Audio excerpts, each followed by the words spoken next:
சேந்தனை கந்தனை செங்கோட்டு விற்பனை செஞ்சுடர் வேல் வேந்தனை செந்தமிழ் நூல் விரித்தோனை விலங்குவள்ளி காந்தனை கந்த கடம்பனை கார் மயில் வாகனனை சாந்துணை போதும் மறவாதவர்க்கு ஒரு தாழ்வெள்ளியே. அனைவருக்கும் வணக்கம்.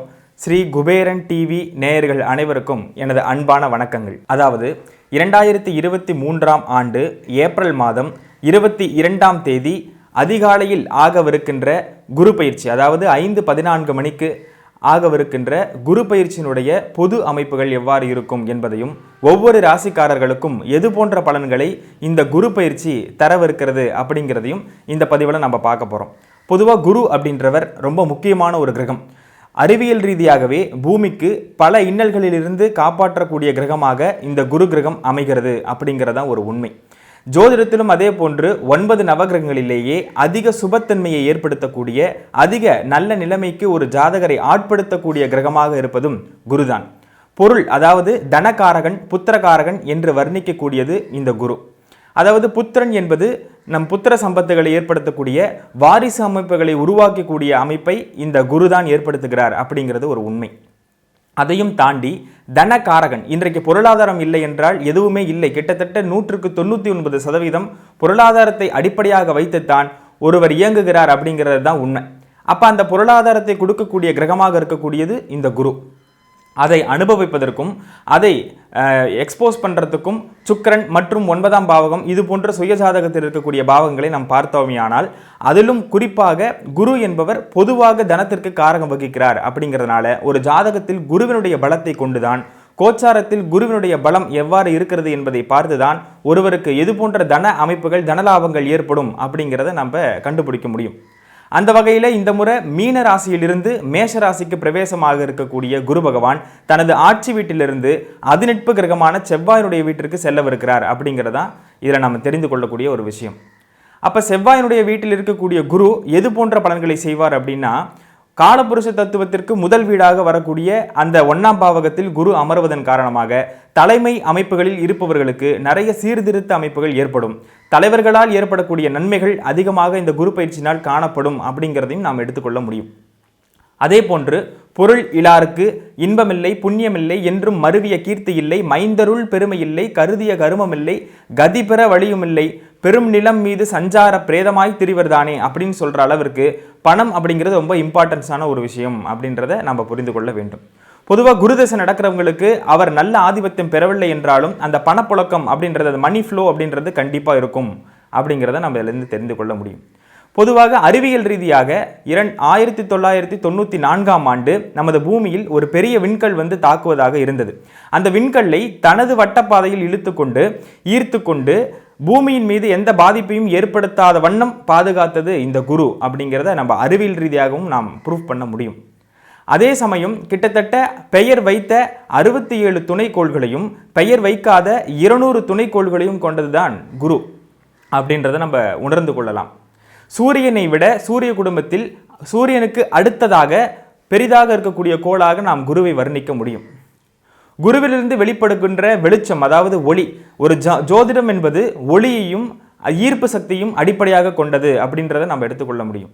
அதில் எல்லா கிரகங்களை விட சூரியனுக்கு அடுத்தபடியாக ஈர்ப்பு சக்தியில் அதிகமாக கொண்டுள்ள கிரகம் அப்படின்னா அது வியாழன் கிரகத்தை தான் எடுத்துக்கொள்ள முடியும்.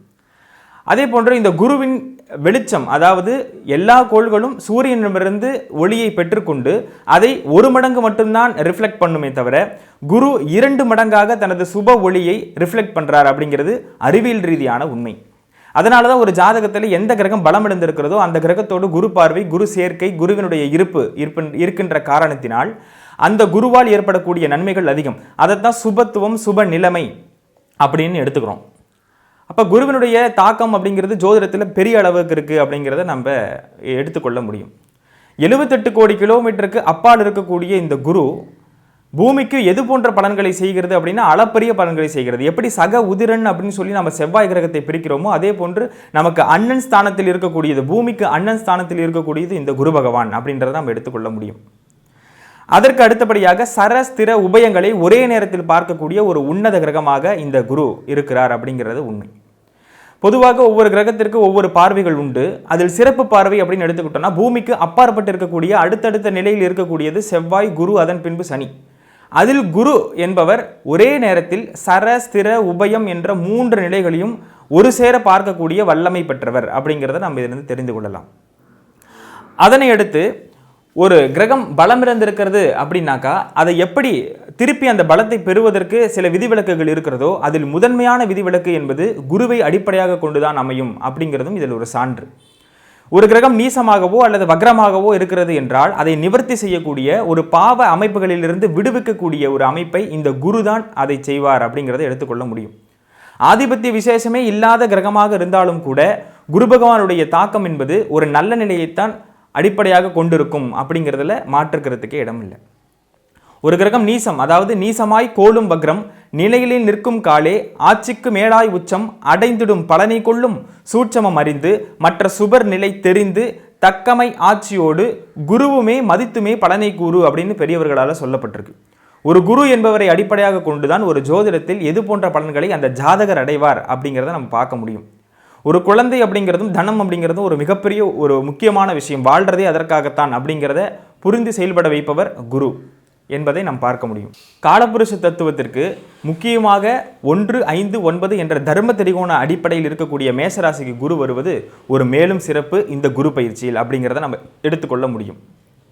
அதிலும் ராஜகிரகங்கள் அப்படின்னு சொல்லக்கூடியது செவ்வாய், சூரியன், குரு, இந்த 3 வீடுகளையும் ஒரு சேர பார்க்கக்கூடிய நிலைமை என்பது ஒரு நல்ல நிர்வாக அமைப்புகளை கொண்டு வருவதற்கான வாய்ப்புகள் இருக்கிறது அப்படிங்கிறத இந்த குரு பயிற்சியிலிருந்து நம்ம ஜென்ரலாக தெரிந்து கொள்ள முடியும். கேந்திரங்கள், திரிகோணம் என்று முக்கியமான பாவகங்களை சொல்லும்போது கேந்திரத்தை விட தசம கேந்திரம் என்று சொல்லக்கூடியது கேந்திரங்களிலேயே பலம் வாய்ந்த 10ஆம் இடம். அதனை அடுத்து இருக்கக்கூடியது திரிகோண பாவகங்களில் நவம திரிகோணம் அப்படின்னு சொல்லக்கூடியது 9ஆம் பாவம். அப்பேற்பட்ட 9ஆம் இடத்திற்கு காலபுருஷ தத்துவத்திற்கு 9ஆம் அதிபதியாக வரக்கூடியவர் இந்த குரு பகவான். அப்போ அந்த குருவினுடைய தாக்கம் என்பது நன்மைகளை மட்டுமே விளைவிக்கும் அப்படிங்கிறதுல எந்த மாற்றுக்கிறதுக்கும் இடமில்லை. அந்த 9ஆம் இடத்தை தனது நட்பு வீட்டிலிருந்து பார்வை செய்ய போறார் அப்படிங்கிறது கூடுதல் சிறப்பு அப்படிங்கிறத நம்ம தெரிவித்துக் கொள்கிறோம். இனி ஒவ்வொரு ராசிக்கும் எவ்வாறு குரு பயிற்சி பலன்கள் அமையும் என்பதை பார்ப்போம். நடக்கவிருக்கின்ற குரு பயிற்சி மகர ராசிக்காரர்களுக்கு எது போன்ற பலன்களை கொடுக்கும் அப்படிங்கிறத இந்த பதிவில் பார்க்க போகிறோம். இதுகாலம் வரை 3ஆம் இடத்தில் உபஜயஸ்தானத்தில் சஞ்சரித்து வந்த குரு பகவான் 4ஆம் இடத்திற்கு பயிற்சியாக போகிறார். 4ஆம் இடம் அப்படிங்கிறது வண்டி, வாகனம், வீடு, தாய், சுகம் இதை குறிக்கக்கூடியது. அப்போ 4ஆம் இடத்தில் இருக்கக்கூடிய இந்த குரு பகவான் பெரிய அளவிற்கான உந்துதலையும் முன்னேற்றத்தையும் ஏற்கனவே அனுபவித்த கசப்பான அனுபவங்களுக்கு ஒரு இனிப்பை தரக்கூடிய அமைப்பை இந்த குரு பயிற்சி செய்ய போகிறது அப்படிங்கிறத மகர ராசிக்காரர்கள் தெரிந்து கொள்ள வேண்டும். இது காலம் வரை 7.5 சனியில் குறிப்பாக ஜென்ம சனியில் கஷ்டப்பட்டு கொண்டிருந்த மகர ராசிக்காரர்களுக்கு தற்போது ஜென்ம சனி விலகி 3ஆம் இடத்தில் இருந்த குருவும் 4ஆம் இடத்திற்கு பயிற்சியாக இருக்கின்ற காரணத்தினால் அவர் 8, 10, 12 ஆகிய பாவங்களை பார்க்கவிருக்கின்றார் அப்படின்றத எடுத்துக்கலாம். 8, 12 அப்படின்னாவே வெளிநாடு, வெளியூர் அமைப்புகள், சுபவரியங்கள், அதாவது அமானுஷமான அமைப்புகள், விபரீத ராஜ்ய அமைப்புகள், இது அத்தனையும் கொடுக்கக்கூடியது 8, 12ஆம் இடத்தினுடைய குருவினுடைய பார்வை. அப்போ இந்த குருவினுடைய பார்வை எது போன்ற பலன்களை கொடுக்கும் அப்படிங்கிறத ஒவ்வொரு பாவக ரீதியான அமைப்பில் நம்ம பார்ப்போம். முதல்ல 8ஆம் பாவகம். 8ஆம் பாவகம் அப்படிங்கிறது வெளிநாடு அமைப்புகள், திடீர் அதிர்ஷ்டம், இடம் விட்டு இடம் நகருதல், டிராவலை குறிக்கக்கூடியது, இழப்புகளை குறிக்கக்கூடியது, இது மாதிரியான சம்பவத்தை குறிக்கக்கூடியது இந்த 8ஆம் பாவகத்தை குரு பார்வையிடக்கூடிய காரணத்தினால் ஏற்படக்கூடிய விஷயங்கள். அப்போ 8 அப்படிங்கிறது வெறும் அசுப அமைப்புகள் மட்டுமல்லாமல் தேக ஆரோக்கியங்களில் மேம்படுதல். 8ஆம் இடம் என்பது பிணி, தீராத பிணியை சொல்லக்கூடியது 8ஆம் பாவகம். அப்போ அந்த 8ஆம் பாவகம் ரீதியான பிரச்சனைகள் விலகக்கூடிய ஒரு நிலைமையை குருவினுடைய பார்வை ஏற்படுத்தி கொடுக்கும் அப்படிங்கிறத நம்ம வச்சுக்க முடியும். தெரியாமல் வெளிநாடு போயிட்டேன், அங்கேருந்து நம்ம எப்படியாவது இந்தியா வந்துடணும் அப்படின்னு நிறைய பேர் கேட்குறது உண்டு. அப்படி நினைத்து கொண்டிருப்பவர்கள் எல்லாமே சொந்த ஊருக்கு வரக்கூடிய நிலையை இந்த குருவினுடைய பயிற்சி ஏற்படுத்தி கொடுக்கும் அப்படிங்கிறத நீங்கள் புரிந்து கொள்ளலாம். வீடு, வண்டி, வாகனத்தில் ஏற்பட்ட பழுதுகள் அல்லது புதுசாக ரெனோவேட் பண்ணணும் அப்படின்னு நினைக்கக்கூடிய விஷயங்கள் அத்தனையுமே மகர ராசிக்காரர்களுக்கு தற்போது நடக்கப் போகுது அப்படிங்கிறத தெரிவிச்சுக்கலாம். தாயார் உடல்நலம் சரியில்லாமல் இருக்கக்கூடிய நிலையில் இருந்தவர்கள் அத்தனை பேருக்கும் தாயார் நிலை மேம்படுவதற்காக, குணங்கள் மேம்படுவதற்காகவும், தாயார்கிட்ட ஏற்பட்ட கசப்புகள் விலகி ஒரு நல்ல நிலைமையை அடைவதற்கும் இந்த குருவினுடைய பயிற்சி பெரிய அளவிற்கான உந்துதலை மகர ராசிக்காரர்களுக்கு ஏற்படுத்தும் அப்படிங்கிறதுல மாற்றுக்கிறதுக்கே இடமில்லை. 12ஆம் இடத்தை பார்க்கக்கூடிய குரு பகவான் சுப விரயத்தை, இதுகாலம் வரை அசுப விரயத்தை செய்து கொண்டிருந்த, நிறைய கர்மகாரியங்களில் ஈடுபட்டு கொண்டிருந்த, தேவையில்லாமல் பணத்தை நஷ்டம் செய்து கொண்டிருந்த மகர ராசிக்காரர்கள் அத்தனை பேருக்கும் 12ஆம் இடத்தை பார்க்கக்கூடிய குரு இனிமேல் சுபவிரயமாக அதை மாற்றுவார் அப்படிங்கிறத நீங்கள் புரிந்து கொள்ளலாம். பெரிய அளவிற்கு கடன் வாங்கி கடனால் கஷ்டப்பட்டு கொண்டிருந்த ருண ரோக சத்ரு அப்படின்னு சொல்லக்கூடிய எதிரிகளாலையும் நோயாளியும் அவதிப்பட்டு கொண்டிருந்த, மன அழுத்தத்தில் இருந்த, வேலை இல்லாமல் இருந்த அத்தனை மகர ராசிக்காரர்களுக்கும் தற்பொழுது பெரிய அளவிற்கான விமோச்சனத்தை இந்த குருவினுடைய பயிற்சி கட்டாயம் செய்யும் அப்படிங்கிறதுல மாற்றமில்லை. வண்டி வாகனத்தை இயக்கும் போது மட்டும் 7.5 முடியவில்லை என்பதன் காரணமாக மாரகச்சனி, அதாவது 2ஆம் இடத்தில் இருக்கக்கூடிய பாதசனி அப்படிங்கிறதுனால வண்டி வாகனத்தில் டிராவலின் போது, டிரைவிங் போது மட்டும் கவனமாக இருக்கிறது கூடுதல் அவசியம். அதர்வைஸ் குருவினுடைய பயிற்சி மிகப்பெரிய ஒரு நல்ல மாற்றத்தையும் உங்களுக்கு ஏற்றத்தையும் கொடுப்பார் அப்படிங்கிறதுல எந்த விதமான மாற்று கருத்துக்கும் இடமில்லை. கடன் பிரச்சனை இதுகாலம் வரை வாங்கியிருக்கேன், இதுக்கப்புறம் எப்படி நம்ம கட்ட போகிறோம் அப்படின்னு ரொம்ப ஸ்ட்ரகிளில் இருந்தவங்க அத்தனை பேருக்கும் ஒரு பெரிய அளவுக்கான ரிலீஃபை இந்த மகர ராசிக்காரர்களுக்கு இந்த குரு பயிற்சி கொடுத்தே தீரப்போகுது அப்படிங்கிறதையும் நீங்கள் உணர்ந்து கொள்ள வேண்டும். அதனை அடுத்து 10ஆம் இடத்தை பார்வை செய்யக்கூடிய இந்த குரு பகவான் புதிதாக தொழில் வேலை அமைப்புகளுக்கு காத்து கொண்டிருந்த, இது வரைக்கும் வேலை இல்லாமல் ஏற்கனவே இருந்த வேலையில் பிரச்சனை, ஏன்னா ஜென்மசனியில் நிச்சயமாக பிரச்சனை வந்து அது அத்தனையும் விட்டு போயிருக்கக்கூடிய நிலைமையை இந்த மகர ராசிக்காரர்கள் நிச்சயமாக அடைந்திருப்பார்கள். அந்த ஒரு மனக்கசப்பிலிருந்து வருவதற்கு இந்த குருவினுடைய பயிற்சி மிகப்பெரிய உந்துதலை ஏற்படுத்தும், மிகப்பெரிய மாற்றத்தை இந்த குரு பயிற்சி ஏற்படுத்தி கொடுக்கும். குருவினுடைய 10ஆவது இடத்தை குரு பார்வையிடக்கூடிய காரணத்தினால் அவர்களுக்கு மிகப்பெரிய முன்னேற்றத்தையும் புதிய தொழிலையும், ஏற்கனவே நஷ்டமடைந்திருந்த தொழில்களெல்லாம் ஓரளவுக்கு லாபம் வந்து சேரும் அளவிற்கு மாற்றி கொடுக்கக்கூடிய ஒரு ட்ரெமாண்டல் சேஞ்சஸை இந்த குரு பயிற்சி, குருவினுடைய 10ஆவது பார்வை நிச்சயமாக ஏற்படுத்தி கொடுக்கும் அப்படிங்கிறதுல மாற்றுக்கிறதுக்கு இடமில்லை. ஏற்கனவே தொழில் முடக்கமாகி வேறு ஒரு புதிய தொழிலுக்காக நம்ம ட்ரை பண்ணிட்டு இருக்கோம் அப்படின்னு நினைக்கிறவங்களுக்கும் மகர ராசிக்காரர்களுக்கு இது ஒரு சரியான ரைட் டைம் அப்படின்னு எடுத்துக்கலாம். ஆனாலும் 7.5 முழுமையாக முடியாத காரணத்தினால் நீங்கள் அருகில் இருக்கக்கூடிய ஜோதிடர்களை அணுகி தங்களுக்கு தற்போது என்ன கிரகநிலை நடந்து கொண்டிருக்கிறது அப்படிங்கிறத சரிபார்த்த பிறகு இந்த கோச்சார பலன்களையும் நீங்கள் எடுத்துக்கொள்ளலாம் அப்படிங்கிறது ஒரு உண்மை. அதுலேயும் குறிப்பாக 6, 8ஆம் அதிபதியோடு தசைகள் நடந்து கொண்டிருந்ததே ஆனால் பெரிய அளவிற்கான பேர்டன், கசப்பான அனுபவங்களை, மிகப்பெரிய டிப்ரெஷனுக்குள்ளாக இருக்கக்கூடிய ராசிகளில் முதன்மை ராசியாக இந்த மகர ராசிக்காரர்கள் இந்த ஜென்மசனியில் அகப்பட்டிருந்தார்கள்.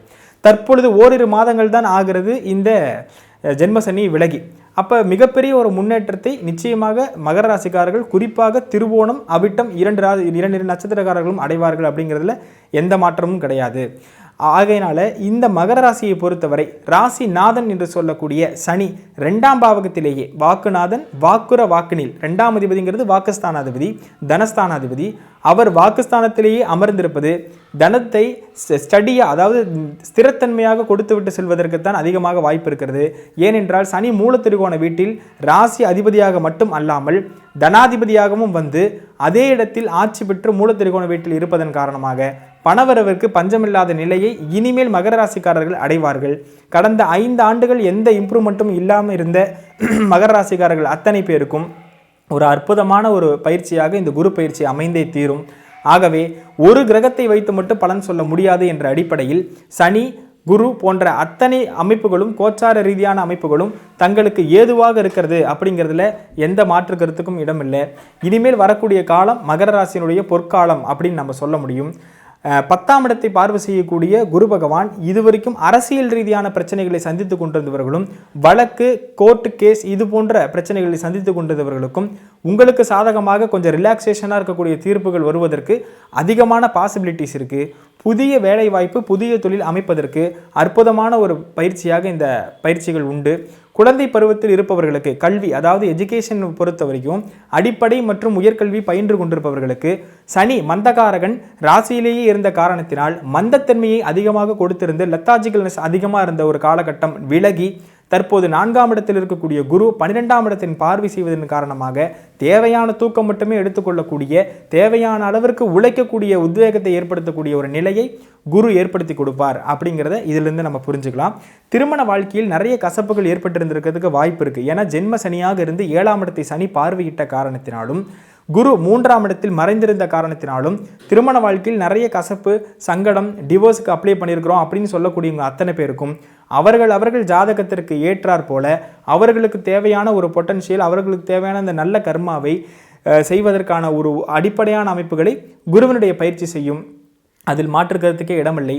பழைய சிவன் ஆலயங்களுக்கு சென்று நந்திக்கோ சிவபெருமானுக்கோ அபிஷேகத்துக்கு தேவையான குறிப்பாக அரிசி மாவு, நல்லெண்ணெய் அல்லது கரும்பு சாறு, இந்த மூன்றில் ஏதாவது ஒன்றை வாங்கி கொடுத்து அந்த அபிஷேகத்தின் போது அந்த கோயிலில் இருந்து அந்த பூஜையில் கலந்து கொண்டு பிரதோஷ வழிபாட்டை தொடர்ந்து செய்பவர்களுக்கும் கருப்பு நீலம் போன்ற வஸ்திரம் அணியாமல் இருப்பவர்களுக்கும் பெரிய அளவுக்கான முன்னேற்றத்தையும் மாற்றத்தையும் இந்த குரு பயிற்சி கூடுதலாக இந்த சனியினுடையும் பயிற்சியும் செய்யும் அப்படிங்கிறதுல மாற்றமில்லை.